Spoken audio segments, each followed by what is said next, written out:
खरं तर हा मराठी भाषा गौरव दिन आपण साजरा करतो तो कविवर्य वा शिरवाडकर उर्फ कुसुमाग्रज यांच्या जन्मदिनाचं औचित्य साधून।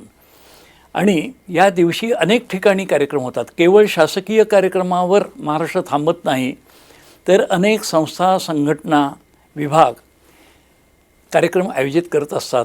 खरं तर एका दिवसाचा म्हणून हा कार्यक्रम नाहीच। आपणा सर्वांच्या दृष्टीनं मराठी भाषेचा गौरव हा आपल्या मनामध्ये सदैव जागा असतो आणि असायलाच पाहिजे। आणि आपण त्या दिशेने नेहमीच काम करत असतो, त्या दृष्टीने काम करत असतो। आणि भाषा ही केवळ एक माध्यम नसून ती आपली संस्कृती आहे।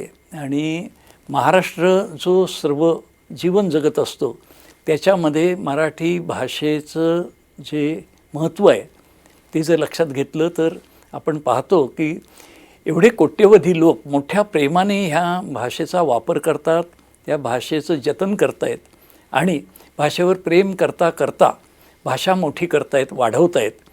आणि हे सगळे उपक्रम आहेत, ह्या उपक्रमांमध्ये सर्वसाधारण मराठी माणूस हा मोठ्या आत्मीयतेनं भाग घेत असतो। आणि त्यामुळेच ह्या दिवसांचं महत्त्व जे आहे मराठी भाषा दिनाचं ते खरोखर एक गौरव दिन म्हणून हे महत्त्व मोठं होतं।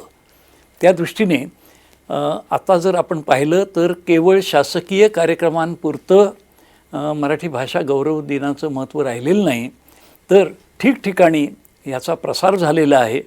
आणि आता तर एका दिवसापुरता हा कार्यक्रम मर्यादित न राहता कायम सदैव मराठी भाषेची कीर्ती, मराठी भाषेचा गोडवा आणि मराठी भाषेचं प्रेम हे दुमदुमत राहताना दिसतंय।